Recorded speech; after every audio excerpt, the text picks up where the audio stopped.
They thought she was just an old woman. The karate academy smelled of polished wood, sweat, and pride. Every inch of the dojo screamed achievement. Trophy shelves lined the walls, gold, silver, bronze each, one representing a victory, a title, a name etched into memory. Above them all hung a massive black and gold banner with a dragon. Curled in mid-dash roared Equality Academy. This was not a place for weakness. This was not a place for hesitation. And certainly not a place for someone like her. The students stood in formation. White GIs crisp, black belts tied tight around confident waists. Most were young, strong, fast.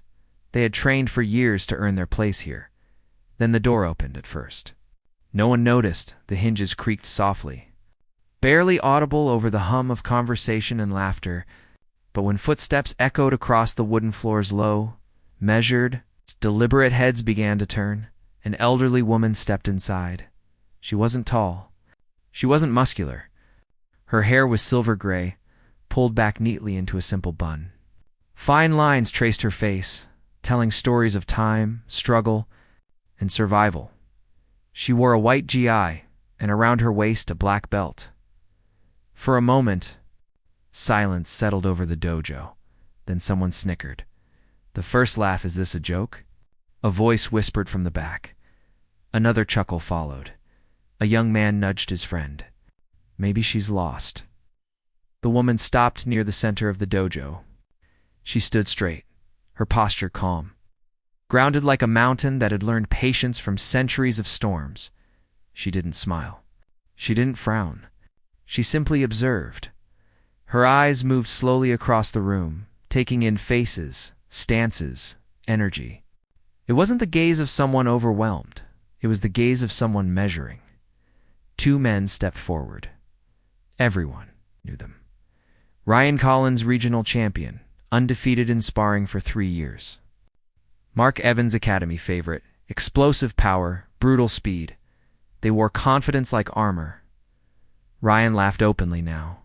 "Ma'am," he said, mock politeness dripping from every word. "Can we help you?" Mark crossed his arms, smirking. "Yeah, this is advanced training. Maybe the beginner yoga class is down the hall." Laughter erupted. Students exchanged amused glances. Some shook their heads. Already bored by what they assumed would be an awkward misunderstanding, the woman finally spoke. Her voice was calm, controlled. "I'm here to train." The laughter grew. Louder, underestimation, in plain sight. "Try on." Wiped a tear from his eye. "Train." He repeated, "With us?" Mark leaned closer to Ryan and said loudly, "Careful, man. She might break a hip." That did it. The dojo filled with laughter, sharp, careless, cruel. But the woman didn't react. She didn't flinch. She didn't step back. She didn't raise her voice. Instead, she tightened her black belt just a little. A small detail, but one that didn't go unnoticed by everyone. In the back of the room, a teenage student named Eli frowned. Something about her presence felt different. He couldn't explain it. But the way she stood balanced, relaxed, didn't match the image everyone else was laughing at. The head instructor had not yet arrived. That meant Ryan and Mark felt untouchable. Ryan stepped closer, looking her up and down. "Look, ma'am, this academy isn't a charity. Training here is intense, dangerous. People get hurt." The woman met his eyes without hesitation. "I'm aware," she said. Mark laughed again. "You sure you don't want to just watch from a chair?" She tilted her head slightly. "I didn't come to watch history." They couldn't see what no one in that room knew. What no one even bothered to imagine was that the woman standing before them had lived a life forged by discipline long before they ever tied their first belt. They didn't know about the early mornings, the cracked knuckles, the bruises hidden under long sleeves. They didn't know about the years when women weren't welcome in dojos like this, about the doors closed in her face, about the instructors who laughed just like these men were laughing. Now they saw wrinkles, they saw age, they saw weakness, and they were wrong. The challenge Ryan shrugged. All right, let's do this the official way. He turned to the class. Everyone, gather around. Students formed a loose circle. Ryan gestured toward the woman. Name. She paused for a moment. Mrs. Hayes. Mark raised an eyebrow. That's it? No first name? That's all you need, she replied. Ryan smirked. Fine, Mrs. Hayes. Sparring requires approval. But since the instructor isn't here yet, he glanced at Mark. Mark grinned. We can test you ourselves. A few students gasped. Eli's eyes widened. Is that allowed? Another student whispered back, not really. But who's going to stop them? Mrs. Hayes looked from Ryan to Mark. A test, she repeated. Very well. Mark cracked his knuckles. Easy there, champ. One wrong move, and she's in the hospital. Ryan laughed. Relax. I'll go easy. Mrs. Hayes stepped forward. The circle tightened. The air shifted. Something subtle changed. Like the calm before a storm no one believed would come. Moment of doubt as Mrs. Hayes took her stance. A few students noticed something strange. Her feet were placed perfectly. Her shoulders relaxed. Her breathing slow and controlled, no wasted motion, no nervous energy. Mark frowned slightly. You see that? He muttered. Ryan waved him off. She probably watched a lot of movies. Mrs. Hayes raised her eyes. Before we begin, she said quietly, there's something you should understand. Ryan smiled smugly. What's that? She met his gaze. I didn't survive this long by being fragile. Silence rippled through the room. For the first time, Ryan didn't laugh. Asterisk, the room went quiet. The footsteps in the hallway stopped just outside the dojo. The head instructor hadn't entered yet, which meant what was about to happen would happen without witnesses of authority. Ryan rolled his shoulders, loosening up like a man warming up for entertainment, not combat. He bounced lightly on his feet, smiling as if this were already decided. Mark leaned against the wall, arms crossed. Go easy, man, he said. Loud enough for everyone to hear. We don't need paperwork today. Few students laughed nervously. Mrs. Hayes said nothing. She stepped onto the mat. The wooden floor creaked softly beneath her feet as she positioned herself opposite Ryan. She bowed. Ryan hesitated, then bowed back, sloppy, careless. All right, he said. Let's keep this light. The circle tightened. Every student leaned forward. The instructor's shadow appeared under the doorframe. But still, no interruption. Ryan raised his guard. Mrs. Hayes did the same. And then Ryan attacked. The first move, it wasn't slow. It wasn't careless. Ryan threw a sharp jab, followed by a mid-level kick controlled, practiced, designed to intimidate rather than injure. The kind of move that said, I'm better than you. And I know it. Mrs. Hayes shifted, not back, not sideways. And her movement was so small, so precise, that half the room didn't even register it. Ryan's kick passed inches from where she had been. Before anyone could react, she tapped his wrist. Not hard. Not aggressive. Just enough. Ryan stumbled. Not fell, but lost balance. The room went quiet. Mark straightened from the wall. What the? Ryan laughed it off quickly, raising his hands. Okay. Lucky timing. He reset his stance. Eyes sharper now. Mrs. Hayes returned to her position, to calm as still water. The laughter didn't return. A shift in energy encircled her now, slower. More cautious, he feinted. She didn't react. He stepped in again. Faster this time, combo punches aimed at her shoulders. Mrs. Hayes blocked 1, 2, 3 each. Block was economical, clean, no wasted motion. The sound of fabric. Snapping echoed through the dough. Students exchanged glances. Eli swallowed hard. She's actually good. No, someone whispered. She's very good. Ryan's smile faded. He stepped back, breathing heavier now. Mark's jaw tightened.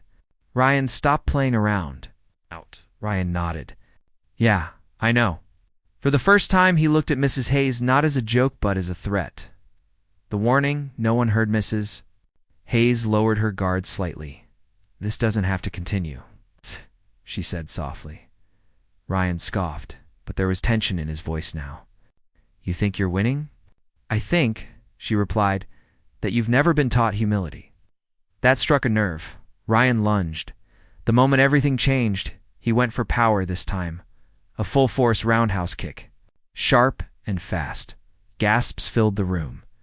That kick had knocked down men twice her size. But Mrs. Hayes moved before the kick fully formed. She stepped inside his range, turned her shoulder, and with one smooth motion she swept his standing leg. Ryan hit the mat hard. The sound echoed like a gunshot. The dojo froze. No laughter, no whispers, just silence. Ryan stared up at the ceiling, stunned, not hurt, but humiliated. Mrs. Hayes stepped back immediately. She offered him a hand. Are you all right? She asked. Ryan slapped the mat and stood up on his own, face flushed red. Mark pushed off the wall. That was cheap. Mrs. Hayes turned toward him slowly. Karate, she said, is not about fairness. It's about awareness. Mark clenched his fists. The instructor's hand finally reached for the door handle. But inside the dojo, the damage was already done. Respect begins to shift. Students no longer stood casually. They stood straight, eyes locked on Mrs. Hayes. Some looked inspired. Others afraid. Ryan avoided her gaze. Mark stepped forward now, cracking his neck. All right, Grandma, he said, forcing a grin. My turn.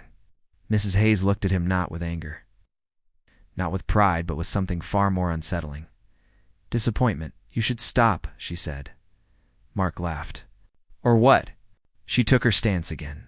Or you'll learn the same lesson, she replied. The hard way. The door behind them began to open. The instructor was about to walk in, and no one, not even Mark, was ready for what would happen next. That wasn't luck. The dojo door creaked open halfway. The head instructor was seconds away from stepping inside, but Mark didn't notice. He was too busy staring at Mrs. Hayes. Her stance hadn't changed. Her breathing hadn't changed. Her eyes, steady, focused, were locked on him like she had already seen this moment play out. Mark rolled his shoulders, forcing confidence into his posture. You got lucky with Ryan, he said. Loud enough for the whole room. Won't happen twice. Mrs. Hayes didn't respond. She simply adjusted her footing, subtle, precise. That alone made Mark's stomach tighten. Ryan stood off to the side now, silent, rubbing his elbow, his face pale. The humiliation burned deeper than the fall. Mark, he muttered. Careful. Mark ignored him. He bowed quickly, no respect in it, then raised his guard. The students stepped back, forming a wider circle. No one laughed now. No one whispered. The air felt heavy. Like the moment before thunder cracks the sky, Mark attacks first. Mark exploded forward. Not testing. Not playing. He launched a flurry of strikes, fast hands, aggressive kicks, raw power behind every movement. This was the Mark everyone feared. The fighter who overwhelmed opponents. Before they could think, wooden boards along. The wall rattled from the force of his. Mrs. Hayes moved. She didn't retreat. She absorbed the attack. Her arms flowed, block, redirect, deflect. Each motion blended into the next. Smooth as water around stone, Mark's strikes hit nothing but air. Frustration flashed across his face. He pushed. Harder, faster, stronger. And then Mrs. Hayes stepped inside his guard.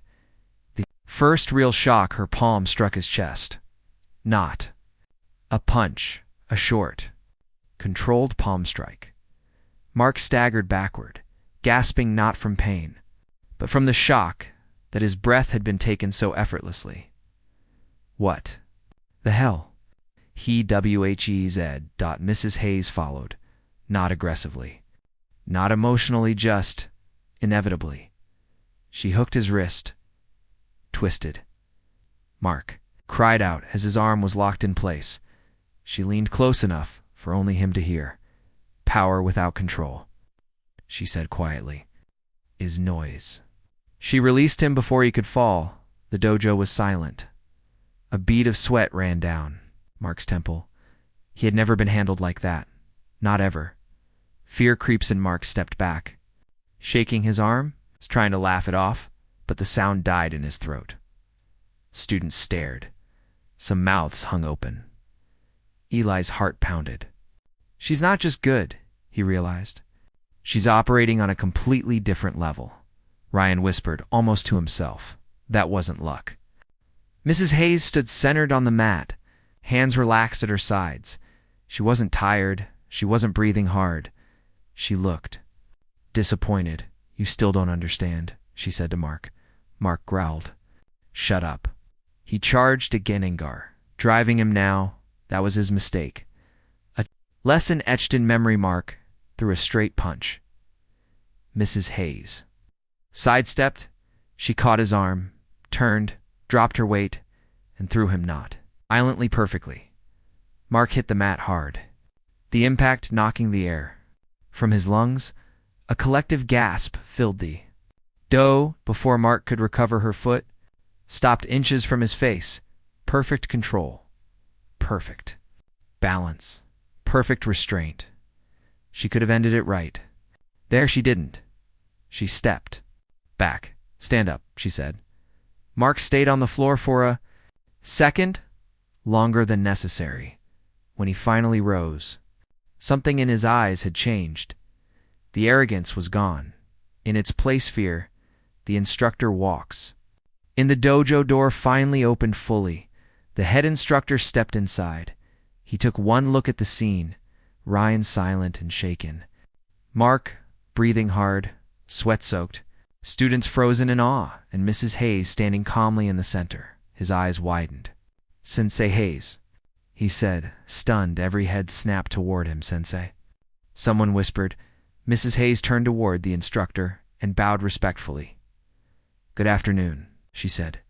The room erupted, not with sound, but with realization. Mark's knees nearly buckled. Ryan's face drained of color. The instructor looked at his top students with disappointment sharp enough to cut. You challenged her? He asked quietly. No one answered.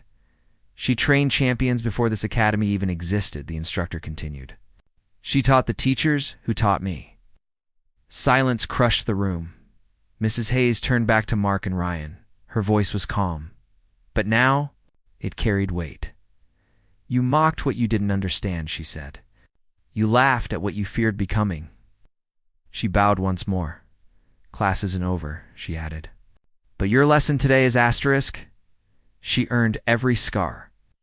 The silence inside the dojo felt heavier than any punch. No one moved. No one spoke. The word sensei still echoed in the air. Hanging between disbelief and shame, Ryan stared at the floor. Mark's fists trembled not from exhaustion, but from something far more unfamiliar, regret. The head instructor stepped fully onto the mat, his posture rigid, his expression unreadable. He turned to Mrs. Hayes and bowed deeply. I didn't know you were coming today, he said. She returned the bow, respectful but modest. I prefer it that way, he nodded, understanding immediately. Then he faced his students. What you just witnessed, he said slowly, was not strength. It was discipline. His eyes locked onto Ryan and Mark, and discipline doesn't come from muscles. It comes from suffering. The truth comes out, Mrs. Hayes turned to the class. Her gaze swept across the room. Young faces. Hopeful faces. Arrogant faces. I didn't come here to prove anything, she said. I came because this place needed remembering. Oh. A student raised a hand hesitantly. Remembering what? She smiled faintly. What karate was meant to be, she paused. Then spoke again, this time not as a fighter, but as a woman who had lived. When I was your age, she began. Women weren't allowed in dojos like this. Murmurs rippled through the class. They said we were too weak, too emotional, too fragile. Her eyes flicked briefly toward Ryan and Mark, not accusing, just honest. So I trained in basements, backyards, empty warehouses. The room leaned in, I broke bones, mine and others. I lost friends. I lost family. But I didn't lose discipline. She pulled back her sleeve slightly. Faded scars lined her forearm. These weren't earned in tournaments, she said. They were earned surviving rooms that wanted me gone. No one laughed. No one dared. The collapse of Igorian finally spoke, his voice barely above a whisper. We thought age meant weakness. Mrs. Hayes looked at him kindly. Age, she replied, means you survived what others couldn't. Mark swallowed hard. I disrespected you, he said, forcing the words out. I'm sorry. The room held its breath. She studied him for a moment. Then she nodded. Apology accepted. Mark exhaled shakily, like a man released from a heavy weight. But, she added, never confuse forgiveness with forgetting the lesson. A demonstration without violence misses. Hayes turned back to the mat. Karate, she said, isn't about winning fights. It's about ending them before they begin. She gestured for a volunteer. No one moved. Finally, Eli stepped forward, nervous but determined. She smiled at him. Good. She positioned him gently. Attack, she instructed. Eli hesitated. Do not fear hurting me, she said softly. Fear not learning, he attacked, in 3 seconds. He was on the mat, pinned, completely controlled. She released him immediately. Gasps filled the dough. She helped him up. Control. She said to the class, is kindness. The weight of understanding, the instructor crossed his arms, pride and shame mixing on his face. This, he said, is why rank alone means nothing. Ryan and Mark stood straighter, now not confident, but humble. Students who once laughed now bowed deeply. Mrs. Hayes returned the bow. I don't need your respect. But you will give it to the art. She tied her belt tighter. One day, she continued, you will be old, slower, softer in appearance. She looked around, and I hope when that day comes, someone underestimates you. A few students smiled nervously. Because then, she finished, you'll know how to teach them. What true strength leaves behind the dojo did not look different. The trophies were still there, lined up in perfect rows, polished until they reflected the overhead lights. The banners still hung proudly from the walls, stitched with years of victories and names that had once been spoken with awe, but something fundamental had shifted. The air itself felt changed. Moments ago, this same room had been filled with laughter, careless, arrogant, sharp. Now, it was silent in a way that felt heavier than noise. Not awkward silence. Not fear, understanding. Mrs. Hayes stood at the front of the dojo, her hands resting calmly at her sides. Her breathing was slow, controlled, almost meditative. To anyone watching closely, it was clear she wasn't standing there as a victor. She was standing there as a teacher. The students, who once leaned casually against the walls, now stood in perfect lines. No one had ordered them to. No command had been given. Respect had done what authority could not. Ryan stood near the front, his shoulders squared but his eyes lowered. The confidence he once wore like armor had cracked not, shattered but reshaped. Mark stood beside him, fists clenched, jaw tight, fighting something far more difficult than any opponent, his own reflection. The head instructor finally broke the silence. What you witnessed today, he said slowly, was not a defeat. He paused, letting the words settle. It was a correction. He turned toward Mrs. Hayes and bowed deeply lower than protocol required. You reminded us, he continued, that martial arts were never meant to inflate the ego. They were meant to discipline it. Mrs. Hayes returned the bow just as deeply. I didn't remind you, she said calmly. I exposed what was already here. The weight of Carmarion stepped forward. His footsteps echoed louder than they should have, each one carrying hesitation. When he stopped a few feet away from Mrs. Hayes, he bowed not casually. It's not automatically. This bow came from somewhere deeper, Sensei Hayes, he said. I owe you more than an apology. She looked at him, patient. I've won titles, Ryan continued. I've been called talented, dangerous, elite. His voice wavered slightly. And today, I realized none of that mattered. Mrs. Hayes nodded once. Because strength without humility, she said, turns into arrogance. And arrogance always collects its debt. Mark exhaled sharply and stepped forward next. When he bowed, it was imperfect as stiff. To rob it sincere. I laughed at you, he said. I saw age and assumed weakness. He swallowed. That arrogance almost made me forget why I started training in the first place. She studied him carefully. Why did you start? She asked. Mark hesitated. Then answered honestly. Because I was afraid, he said. I wanted to feel powerful. Mrs. Hayes smiled faintly. That's where everyone starts, she said. Very few make it past that. The lesson that hurt more than pain, Mrs. Hayes turned back to the class. People think karma is dramatic, she said, that it arrives like a punch or a fall. She shook her head gently. Karma's quieter than that. She pointed toward Ryan and Mark not accusingly. But factually, karma is the moment you realize the person you disrespected could have destroyed you, but chose not to. No one spoke. Karma is when your ego collapses, she continued, and you're forced to decide what kind of person you want to rebuild as. The students listened as if afraid to blink.